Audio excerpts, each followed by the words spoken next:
Hello বন্ধুরা, আমার নতুন ভিডিও আবার প্রত্যেককে স্বাগত।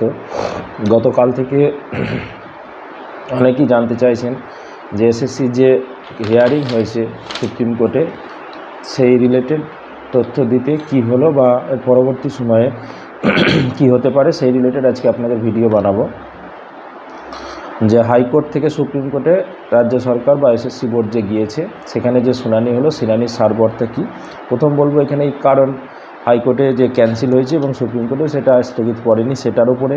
2 নম্বর, সেই হিয়ারিংয়ের সারবর্তা কী হয়েছে না হয়েছে, এবং এই আজ শুনানির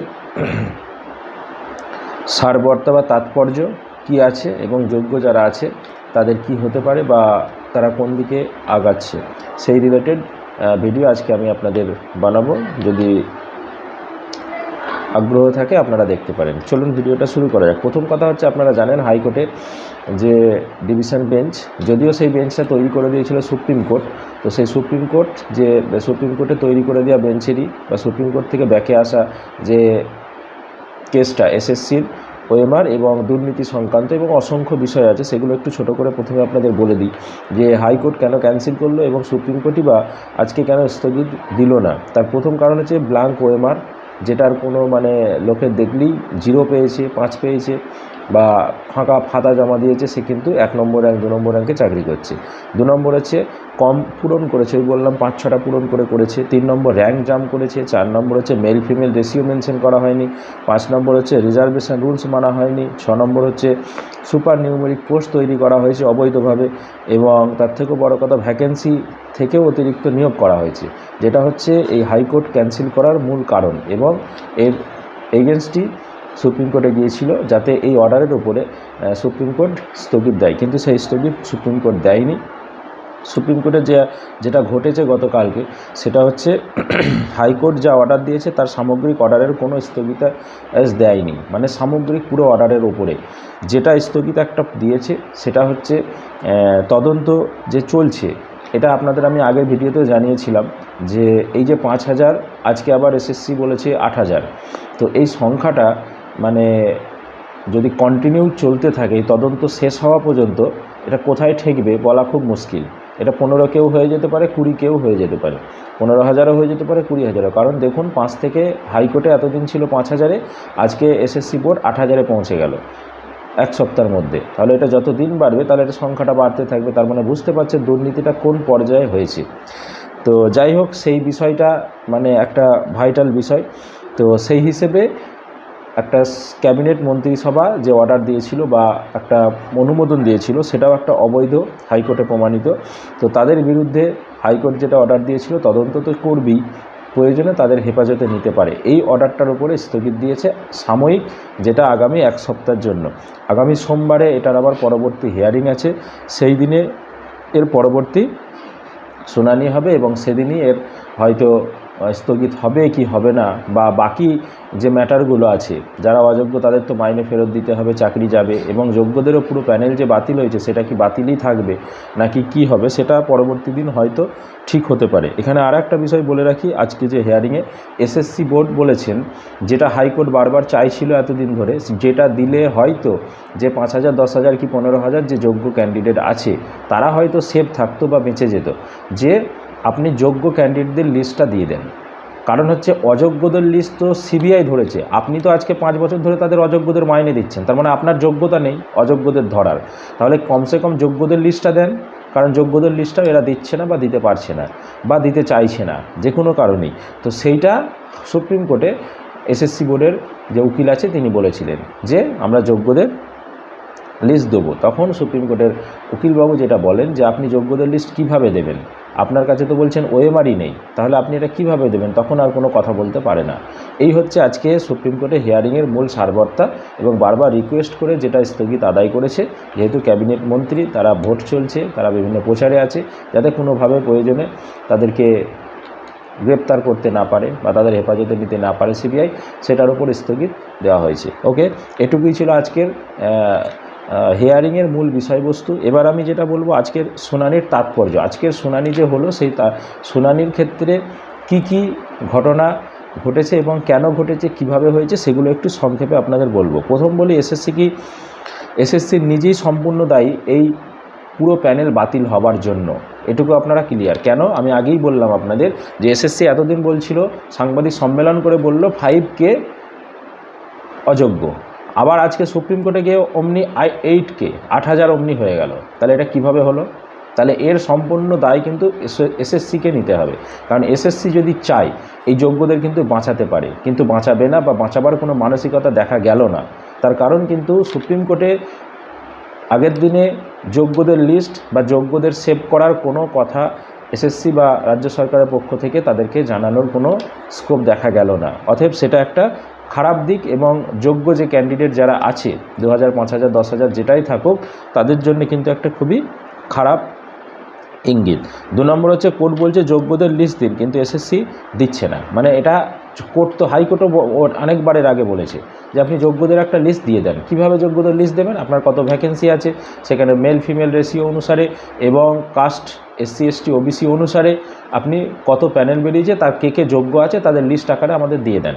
এবং যেটা চাকরি প্রার্থী যারা আছে তাদের উকিলদেরও বক্তব্য একটাই যে আপনারা লিস্টটা দিয়ে দেন যোগ্যদের, তাহলে যেগুলো যোগ্য পেয়ে যাব, বাকিরা অযোগ্য, তাহলেই তো মিটে যাবে, তাই না? কিন্তু সেই লিস্টটা এসএসসি কোনোভাবেই দিচ্ছে না বা দিতে চাইছে না, জানি না এরপরে কি হবে। এবং সবথেকে যেটা মানে ভাইটাল এখানে আমি বারবার বলছি যে এসএসসির নিজের কথার মধ্যেই স্টে থাকতে পারছে না। আগে এতদিন বলছিল 5,000, আজকে বলছে 8,000, পরের দিনে বলবে 10,000, তারপরের দিন বলবে 15,000, তারপরের দিন বলবে না 20,000 দুর্নীতি হয়েছে, 5,000 ফ্রেশ হয়েছে। আর এসএসসির উদ্দেশ্য যেটা বোঝা যাচ্ছে, অযোগ্যদের বার করা নয়, এখানে মানে যোগ্যদেরই বার করার প্ল্যানিং। এটা কেন বোঝা যাচ্ছে না? এবং যদি সত্যি সদিচ্ছা থাকতো যোগ্যদের বিরুদ্ধে, মানে সদিচ্ছা থাকতো যোগ্যদের সপক্ষে, তাহলে কিন্তু তারা বারবার সেই যুক্তিরা খাড়া করতো এবং যোগ্যদের লিস্টটা সুপ্রিম কোর্টে পেশ করতো, তাহলেই কিন্তু সমস্যার সমাধান হয়ে যেত। যাই হোক, এসএসসি বলেছে নেক্সট দিন আগামী সোমবার হয়তো এরকম লিস্ট প্রোভাইড করতে পারে, এবং আমরা সেই আশায় থাকব যাতে যোগ্য যারা প্রার্থী আছে তাদের কোনো ক্ষতি না হয়।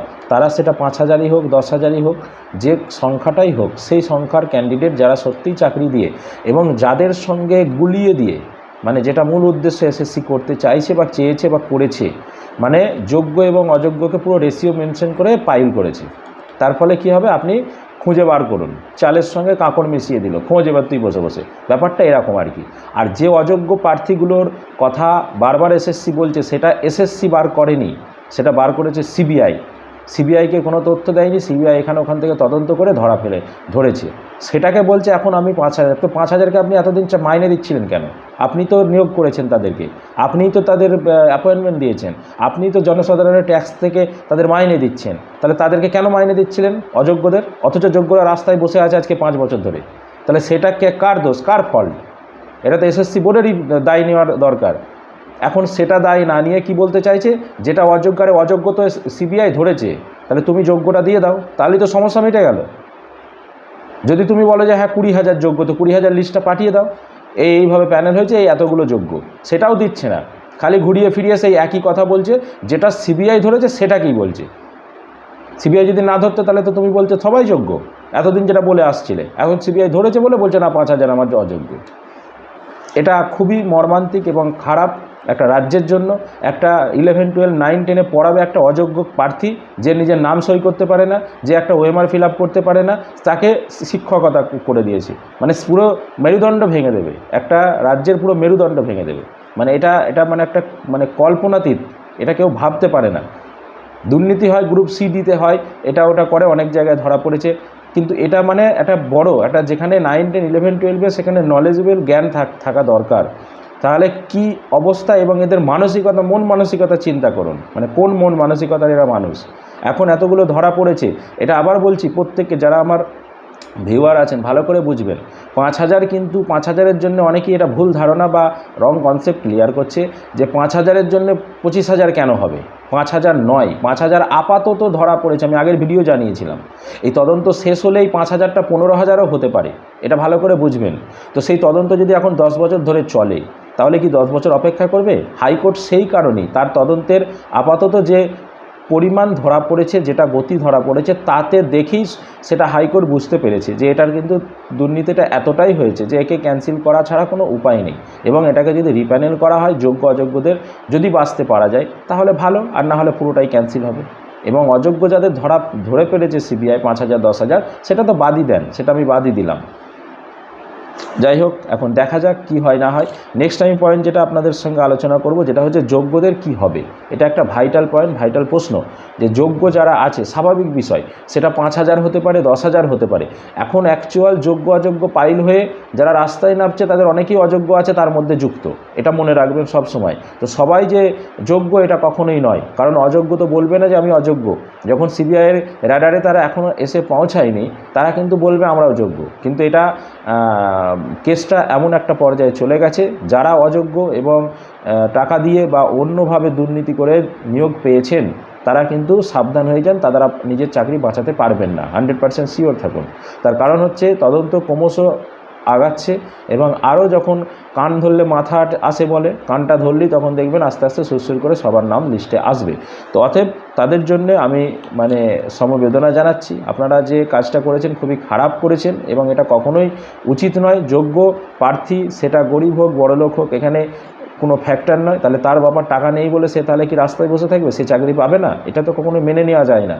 তো যাই হোক, যারা যোগ্য তাদের জন্য আমি যেটা বলবো, যে এখন রাজ্য সরকার বা এসএসসি বোর্ড যেটা করেছে, তাতে এই দুটোকে পাইল করে দিয়ে এমন একটা সিচুয়েশান ক্রিয়েট করেছে যে আপনার নামটা বা আপনি যে যোগ্য সেটাকে বাছাই এখন দায় হয়ে গেছে।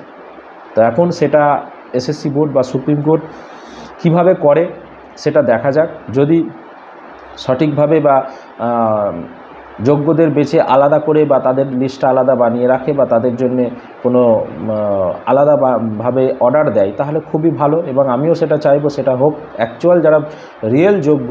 তবে এটা কখনোই নয়, আবারও বলছি, এবং সেটা গতকালকে এসএসসি নিজেও স্বীকার করেছে। আগে বলছিল 5,000 দুর্নীতি, এখন আবার বলছে 8,000। তার মানে বুঝতে পারছেন যে এই 19,000 বা 20,000 কিন্তু যোগ্য নেই, এটা শিওর 100%। সেই যোগ্যটা কতগুলো, সেটা 5,000 হতে পারে, 10,000 হতে পারে, 15,000ও হতে পারে। তো সেই সংখ্যাটা কিন্তু বার করতে হবে। যদি সেটা এসএসসি বোর্ড নিজেই সেই ওএমআর দেখিয়ে বা ওএমআর দেখে বার করে সুপ্রিম কোর্টে পেশ করে দেয়, তাহলে কিন্তু যোগ্যরা সেভ। তো এখন যোগ্যদের যেটা উচিত সেটা হচ্ছে এসএসসিকে চাপ দিয়ে, প্রেশার দিয়ে সেই সঠিক তথ্যটা সুপ্রিম কোর্টে জমা দেওয়া। এটা যদি জমা হয় তবে কিন্তু সেভ হবেই 25,753-র মধ্যে যোগ্য প্রার্থীরা, আর তা না হলে কিন্তু পুরো প্যানেল সুপ্রিম কোর্টে গিয়ে আবার বাতিল হওয়ার একটা সম্ভাবনা প্রবল। তার কারণ যে পরিমাণ দুর্নীতি ধরা পড়েছে বা ধরেছে, এবং যেভাবে তদন্ত হয়েছে দীর্ঘদিন ধরে, তো সে থেকে বোঝা যাচ্ছে যে এই প্যানেল বাঁচানো খুব কঠিন, এবং এই বাঁচাতে গেলে একমাত্র এসএসসি যদি সঠিক তথ্য দেয় তবেই কিন্তু বাঁচতে পারে, নাহলে বাঁচতে পারবে না। আর একটা হচ্ছে সুপ্রিম কোর্ট যেটা কালকে বলেছে, সেটা হচ্ছে একটা ভাইটাল পয়েন্ট, যে আগে এসএসসি এতদিন যেটা বলে আসছিল, জানি না হয়তো এসএসসির কাছে থাকতেও পারে, এখন বলছে যোগ্য প্রার্থীর আমি লিস্ট দেবো। তাহলে দেবে কোথা থেকে? তাহলে ওএমআরটা থাকতে হবে, কারণ ওএমআর যদি না থাকে তাহলে যোগ্যটা বাঁচবেন কী করে? তার কারণ মূল সমস্যার তো ওএমআরে। সকলের ওএমআর মানছি, যে সকলে যে ওএমআর দিয়ে এসছে তা নয়, ওএমআরের বাইরেও কিন্তু অনেক দুর্নীতি হয়েছে, কিন্তু ওটা একটা বড় দুর্নীতি। যদি ওএমআরটা এসে যায় যে সে 55-র মধ্যে কত পেয়েছে, তাহলে অনেকটা ক্লিয়ার হয়ে যাবে। যেটা এখনও পর্যন্ত যে কটা ওএমআর পেয়েছে, তো তদন্তের সূত্রে সেটা ধরুন 9-10-এ 1,000 খানেক, 11-12-এ 1,000 খানেক, তো সেই সংখ্যাটা যে আরও বাড়তে পারে, কারণ সব ওএমআর তো সিবিআই পায়নি বা তাদের হাতে দেওয়া হয়নি বা পাচ্ছে না তারা। এখন বক্তব্য সেগুলো ডিস্ট্রয় করে দেওয়া হয়েছে, পুড়িয়ে দেওয়া হয়েছে, যেটাও একটা অযৌক্তিক কাজ। একটা নিয়োগ হবার পরে দীর্ঘদিন সেটাকে সংরক্ষণ করে রাখতে হয়। এসএসসি বোর্ডের এটুকুও জায়গা নেই, এসএসসি বোর্ডের এটুকুও মন মানসিকতা নেই যে এদের নিয়োগ হয়েছে, এদেরকে সেভ রাখার জন্য এই ডকুমেন্টসগুলো রাখা দরকার। তার কারণ এটা প্ল্যান মাফিক দুর্নীতি হয়েছে, এই জন্যই তো এটা পুরোপুরি ওইভাবে কাজ করা হয়েছে, এবং তার জন্যই আজকে এই অবস্থা এবং এই ভুগতে হচ্ছে। এবং তার জন্য সাফার করছে সাধারণ যে চাকরি প্রার্থী, যারা ধরুন এই 10 বছরে বিএড করেছে, এমএ করেছে, তাদের একটা কোনো এসএসসি হচ্ছে না, 1 নম্বর। 2 নম্বর হচ্ছে যারা সেই সময় থেকেই অলরেডি এই দুর্নীতির শিকার, মানে যোগ্য প্রার্থী রাস্তায় বসে আছে, কোর্টে কেস করছে, তারাও কিন্তু সাফার করছে, যেটা কখনোই কামনা বা কাম্য নয়। যাই হোক, দেখা যাক তদন্ত কোন দিকে যায়। আপনারা আমার চ্যানেলের সাথে থাকবেন।